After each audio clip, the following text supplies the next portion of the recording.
গোপালগঞ্জের কাশিয়ানী উপজেলার ওড়াকান্দিতে শ্রী শ্রী হরিচাঁদ ঠাকুরের ২১৪তম জন্মতিথি উপলক্ষে দক্ষিণ পশ্চিম অঞ্চলের মাতোয়া সম্প্রদায়ের সর্ববৃহৎ মহাবারণীর স্নান উৎসব অনুষ্ঠিত হচ্ছে।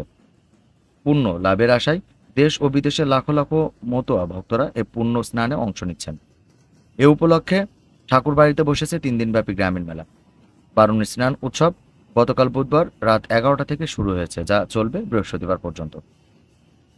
পাপ থেকে মুক্তি ও পুণ্য লাভের আশায় দেশের বিভিন্ন জেলা ছাড়াও ভারত, নেপাল সহ বিভিন্ন দেশ থেকে আগত অন্তত ১০ লক্ষাধিক পুণ্যার্থী অংশ নিচ্ছেন এই স্নান উৎসবে। শ্রী শ্রী হরিচাঁদ ঠাকুর পরিবারের সদস্য ও স্নান উৎসব কমিটির সভাপতি সুব্রত ঠাকুর বলেন, এখানে পুণ্য লাভের আশায় সারা দেশ থেকে পুণ্যার্থীরা আসেন, স্নান করেন। শুধু বাংলাদেশে নয়, ভারতে পশ্চিমবঙ্গ, আসাম, চীন, নেপাল, ইন্দোনেশিয়া, ভুটান সহ বিভিন্ন দেশ থেকে মতুয়া ভক্তেরা আগমন ঘটে। ভক্তরা এখানে এসে স্নান করলে তাদের মানবাসনা পূর্ণ হয়। উৎসবকে ঘিরে ভক্তদের থাকার জন্য করা হয়েছে আবাসন ও প্রসাদের ব্যবস্থা। সেনাবাহিনী ও আইন শৃঙ্খলা বাহিনীর সদস্যরা পাশাপাশি মতুয়ার সঙ্গে প্রায় ৭ শতাধিক স্বেচ্ছাসেবক সার্বিক নিরাপত্তায় দায়িত্ব পালন করছেন।